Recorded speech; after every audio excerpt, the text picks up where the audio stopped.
Okay, developer's backyard. This is volume 4 question mark. As always, we'll share the latest news from the development team, including our intentions and future plans to create a dialogue between us and the players. Man, this is really nice. I like these developer backyards a lot. Giovanna, yeah, she looks cool. Her trailer was really cool. She had that Red Hot Chili Pepper song in the trailer. That was, something. During battle, she allows the wolf spirit companion Ray. Okay, the dog's name is Ray, to possess her and amazes her opponent with inhuman speed. She values professionalism, dislikes the smell of cigarettes and alcohol. Yeah, all right. All this. Where's the gameplay stuff? Specializes in close range combat. Fast movement, locking the opponent down with powerful offense. Short range makes it difficult for her to get in on people. Try using special moves that launch Giovanna forward to approach. Her controls feel natural, making her a good choice for playing for players new to fighting games. We know we say this a lot, but it's really true. Also, she has a unique mechanic which increases her damage output as her tension gauge fills. This is what people were talking about when she glows green in the super, like an install, right? As of now, this feature is not something that alters her controls or how she fights. She is not a mode change character. She doesn't have like a stance switch or anything like that. It's the more gauge you have, the more damage she does. Then there's Nagoriyuki. What about him? A large vampire. His background is very different than hers. A large vampire samurai. Look at this guy. He's a fucking unit, dude. He's a beast. He values tomato juice.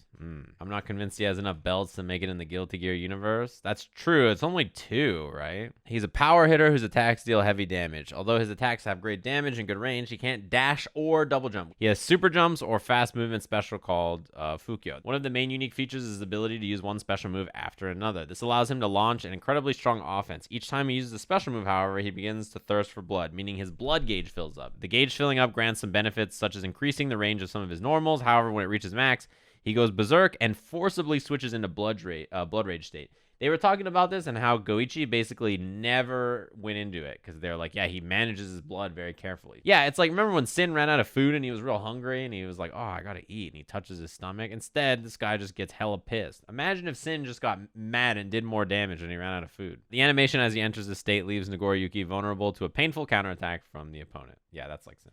They're working on them for a playable arcade version pre-release test for Japan only. Let's go. And pre-release playable demo open beta test for consoles planned in early 2021. If that's true, then that means basically every character will be playable in the beta test, correct? Besides Anji and whoever the last character is. Anyway, now the real deal here, the questions. And there's a lot of focus on lobbies in this one, which is unsurprising since in the live stream, people asked them about lobbies and they're like, what the fuck's up with the lobbies? What's even happening? And they were like, floor-based matchmaking. Let's go. This shit's going to be tight. Everybody's like, oh boy. Has the ranked match system really been removed?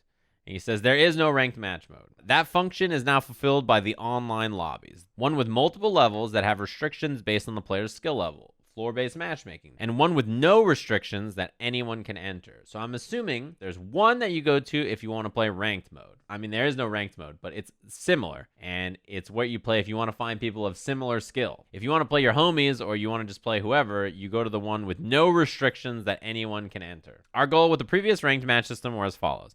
Players match with different players depending on their skill level. Players can practice in training mode while waiting for a match.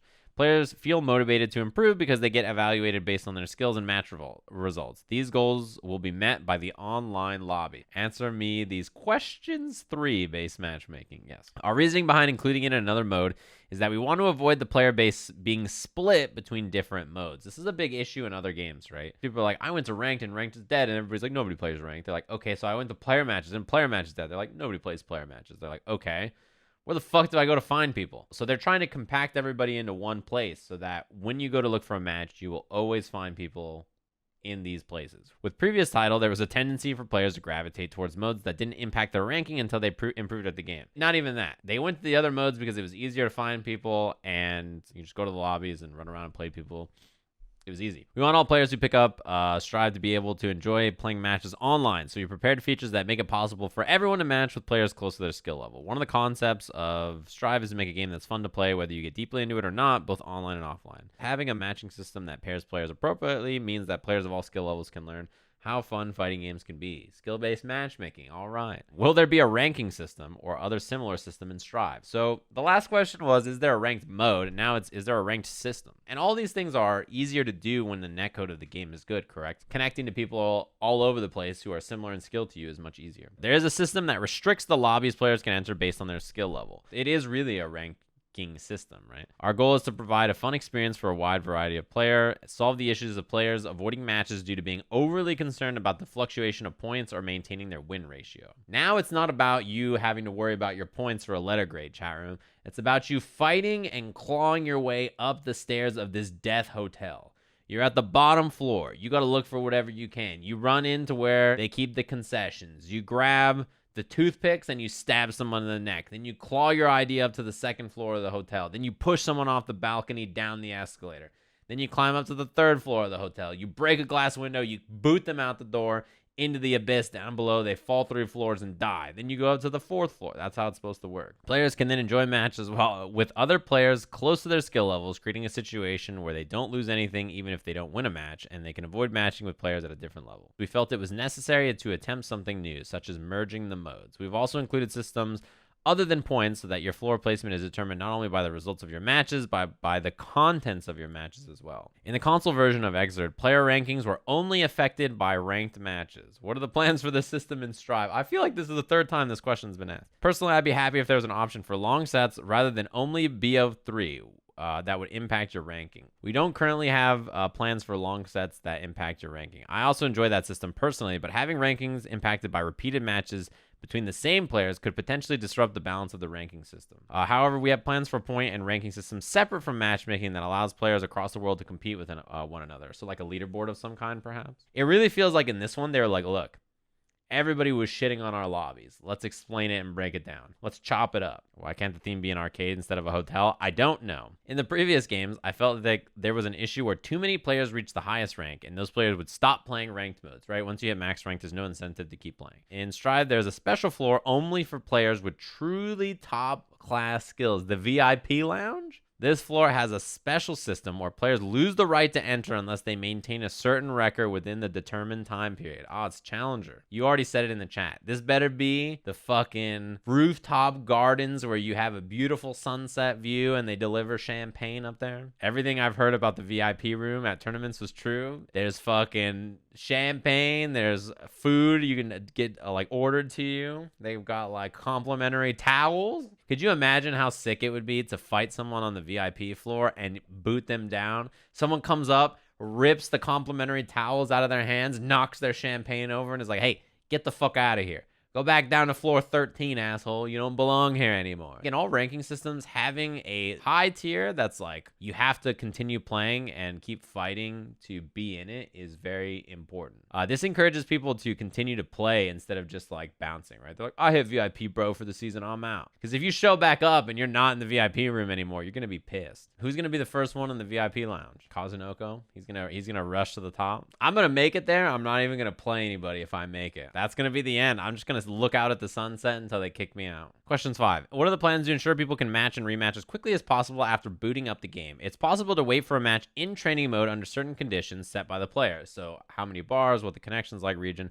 Going from the main menu without having to enter the lobby screen. So you don't even have to go into the lobby. You can just boot up training mode and look for a match without having to go to this hotel at all. After the match, players return to training mode without a loading screen. This means that players who want to get in as many matches as possible, as well as those who don't enjoy moving around the lobbies, can use this feature to play stress-free. Now, this is the thing. Is this one match or is this 2 out of 3? I'm assuming it's 2 out of 3 based on the wording in the other one. Yeah, there's instant rematch in Xrd. It's a feature that exists. So I hope it's a feature that exists in this game. If not, I'm going to fucking be pissed. If you have anxiety about being in crowded places, you don't want to visit the lobby and see all those other people running around, there's snot-nosed kids at the counter and stuff touching the glass, you can just stay in training mode and queue up from there instead of visiting the hotel and checking in. That seems like a good idea. Isn't that basically ranked matchmaking? It sounds like it to me. But don't tell them that because then they'll remove it. So I like this. This is good. Question 6. I'm curious about the lobby system. Xr's lobby, as well as those in other Arc System Works games, had miniature arcade cabinets and battle kiosks to organize players into separate areas and allow them to identify whether or not the match is going on.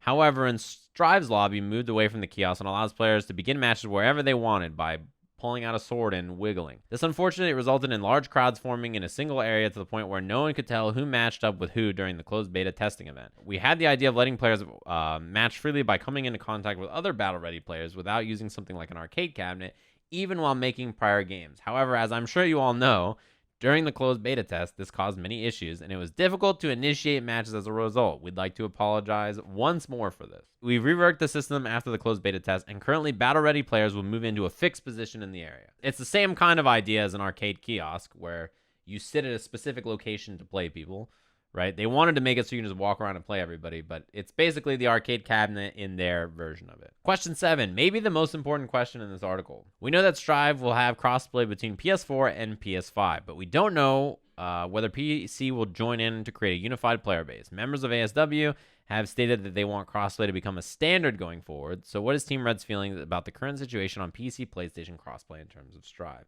We've received a lot of requests from players regarding implementing crossplay between PC and console. However, there are many problems that need to be overcome before it can be added to the game. At this time, we've decided not to implement crossplay on release. We are, however, looking into implementing it in the future. I hope you can support the game as we work towards crossplay implementation. Somebody on Twitter said that the original Japanese read closer to something like taking it into consideration.